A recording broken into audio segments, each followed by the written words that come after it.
Welcome to What's Trending with Tire Review. I'm Maddie Weiner, and I'm joined on the podcast today by Kevin Keefe, Vice President of Service for Hennessy Industries, manufacturers of coats, baseline, beta, and Amcoat products. Kevin, welcome to the show. Good morning, Maddie. Thanks for having me. Thank you. So just to start off, the coronavirus is a huge subject, obviously, right now. It's affecting everyone. Can you explain a little bit about how Hennessy Industries has responded to the coronavirus pandemic?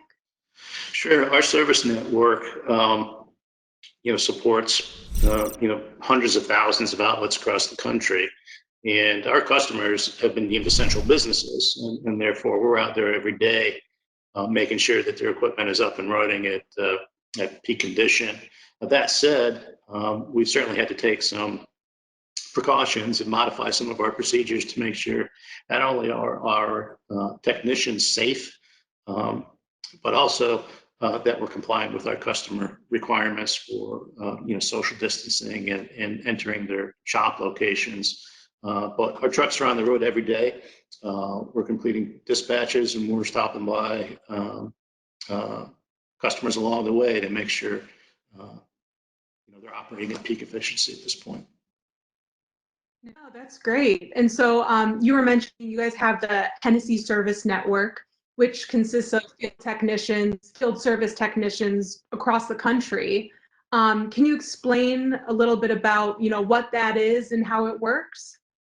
Sure. So Hennessy's Service Network is a team of Hennessy employed technicians who service coats, tire changers and wheel balancers, Amcoat brake lays, and baseline tire service products for our customers in tire stores, mass merchandisers, general repair, car dealers, pretty much across the range of customer verticals.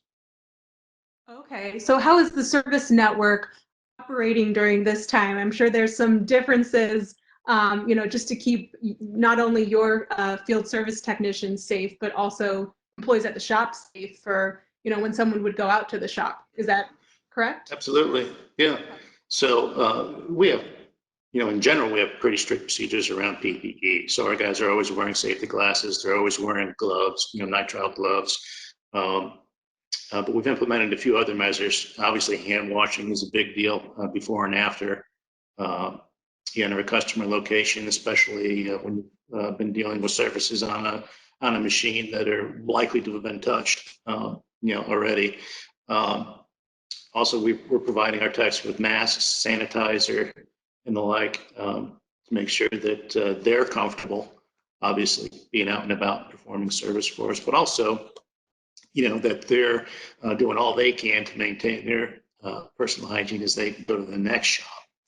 Also, we've implemented some protocols around social distancing, and that could be hard in some circumstances, but we're really giving our techs we're empowering our techs to make sure that they can complete the required repairs and do the service they need to do for our customers' equipment without, violating kind of the 6-foot rule, if you will. Yeah, can you go into that a little bit more about how not only you guys have empowered your techs to, really enforce that social distancing for themselves, but also, what does a shop need to know, or how do they need to organize things for when a service technician were to come into the shop?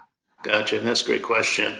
So first of all, yeah, we've absolutely empowered our technicians to assess the situation when they get in the shop, and if they feel like they can't perform the required service without kind of violating social distancing norms in these days, then we've empowered them to work with the customer, advise the customer that they need something changed out in the shop, whether it's they need a few less technicians in the shop, or we need to move the technicians down to a different bay so we can complete our service. So that flows right into the second part of your question. So planning for our visits. So to the extent that our customers can be prepared for us to work on that particular machine, and have their personnel observing an appropriate amount of distance from that machine before we arrive, that's great. They should also know part of our standard protocol is not only to complete the repair for which we were dispatched, but if there is other codes and AMCO equipment in the shop, we're going to inspect that equipment too, because we want to make sure that we take care of all potential near-term issues with that equipment before we leave. Not only does that save the customer trip charge dollars, but it also prevents additional downtime instances, and it improves their ability to keep their customers on the go. Yeah, for sure. And I wanted to go back to something you said earlier about the service calls that you guys make when you're, visiting a customer and there's others in the area. Can you explain how those work and what your techs do on those? Yeah, so under normal circumstances, between dispatched repair jobs, our techs will stop at customer locations along the way.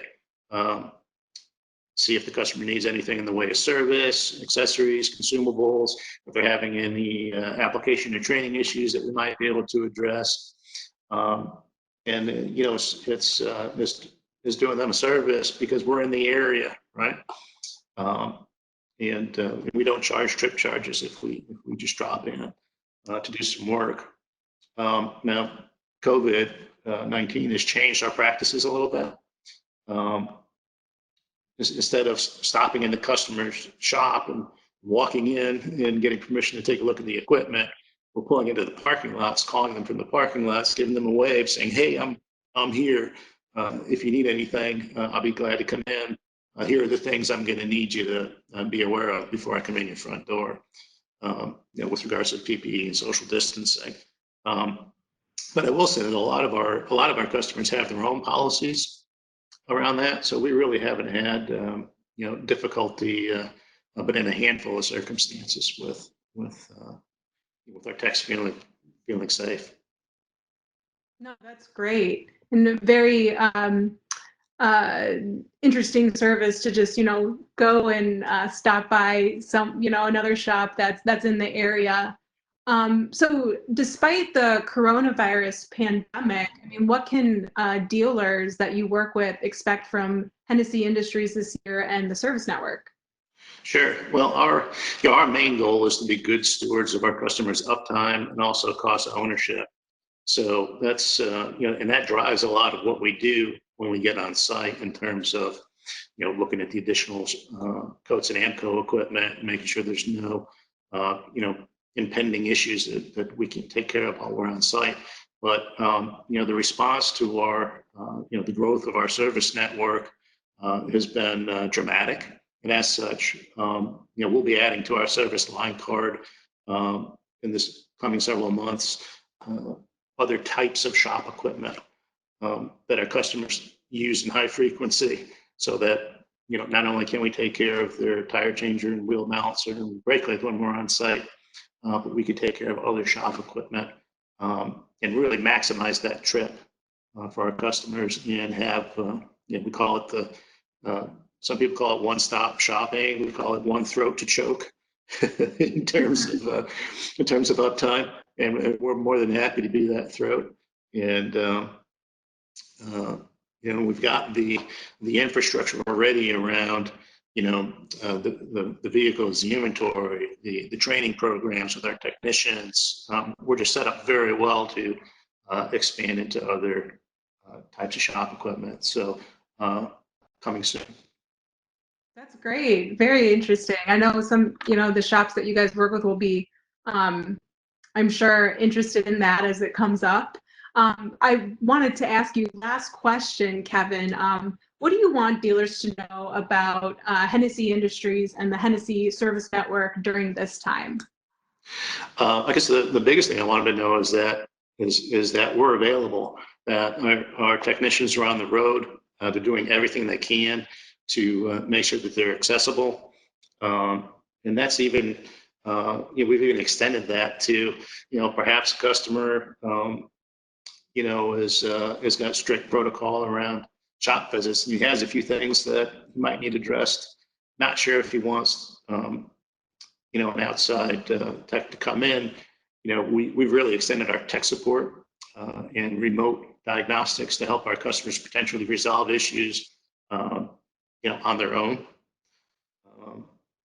without having to, without having us have to roll a truck. And that's again, that's good for our customers. It's good for us because we can focus our tech's time on the urgent, on those types of problems that really only they're equipped to address from a training standpoint.